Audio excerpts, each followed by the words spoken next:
Hi viewers, welcome to our channel. இன்றைக்கி நம்ம சேனலில் என்ன ரெசிபி பார்க்க போகிறோன்னா, இட்லி தோசைக்கு தொட்டுக்கிற மாதிரி சூப்பரான ஒரு தக்காளி சட்னி ஒரு ஸ்பெஷல் இன்க்ரீடியன்ட் ஆட் பண்ணி வித்தியாசமாக பண்ண போகிறோம். சூப்பரான இந்த தக்காளி சட்னி எப்படி பண்ணுறதுன்னு பார்க்கலாம் வாங்க. இதுக்கு முதல்ல ஒரு மிக்ஸி ஜாரில் 1 ஸ்பூன் அளவு சீரகம் சேர்த்துக்கலாம்.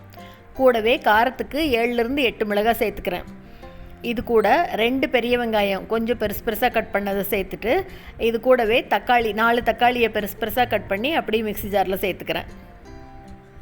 இப்போ இது எல்லாத்தையும் தண்ணி எதுவும் சேர்த்தாமல் அப்படி நல்லா நைஸாக அரைச்சி எடுத்துக்கலாம். பாருங்கள், இந்த மாதிரி நல்லா நைஸாக எடுத்துட்டு இப்போ ஒரு வாணலியில் எண்ணெய் விட்டுருக்கேன். எண்ணெய் நல்லா சூடானதுக்கப்புறமா இப்போ இது கூட கடுகு சேர்த்துக்கலாம். கடுகு பொரியட்டும்.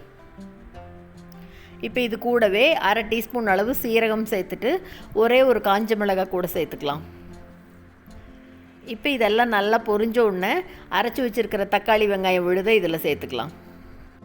ரொம்ப தெறிக்கும், அதனால் அடுப்பை சிம்மில் வச்சுட்டு இதை சேர்த்துக்கணும்.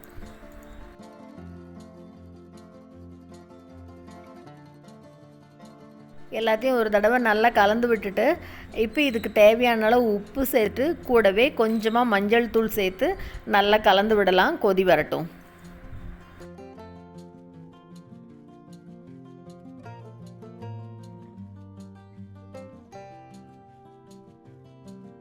இப்போ இது கூடவே ஒரே ஒரு கொத்து கருவேப்பிலை சேர்த்துட்டு எல்லாத்தையும் நல்லா வதக்கி விட்டுக்கலாம்.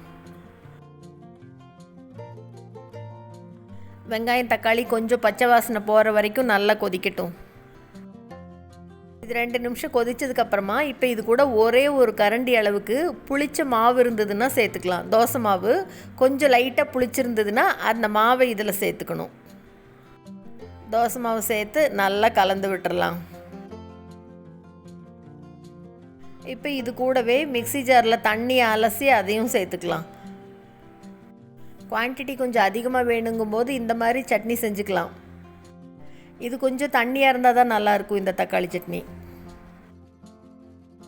பாருங்கள், இந்த கன்சிஸ்டன்சியில் பண்ணியிருக்கேன் நான். இப்போ இது ஒரே ஒரு தடவை நல்லா கொதி வரட்டும். நல்லா தளதளன்னு கொதி வருது பாருங்கள். இந்த ஸ்டேஜில் இப்போ அடுப்பை ஆஃப் பண்ணிவிட்டு இது மேலே அப்படி படிப்படியாக கட் பண்ண கொத்தமல்லி தலையை தூவி விட்டுறலாம். அவ்வளோதாங்க, அருமையான தக்காளி சட்னி சூப்பராக ரெடி ஆயிடுச்சு. இட்லி தோசை எதுக்கு வேணால் தொட்டுக்கலாம். சூப்பரான இந்த சட்னி ரெசிபியை நீங்களும் செஞ்சு பார்த்துட்டு மறக்காமல் கமெண்ட் பண்ணுங்கள். இந்த வீடியோ உங்களுக்கு பிடிச்சிருந்ததுன்னா லைக் பண்ணுங்கள், ஷேர் பண்ணுங்கள், கமெண்ட் பண்ணுங்கள். மறக்காமல் நம்ம சேனலை சப்ஸ்கிரைப் பண்ணுங்கள். கூடவே பக்கத்தில் இருக்கிற பெல் பட்டனையும் தட்டி விட்டுருங்க. ஸோ நான் போடுற வீடியோ எதுவுமே மிஸ் பண்ணாமல் பார்க்கலாம். தேங்க்ஸ் ஃபார் வாட்சிங்.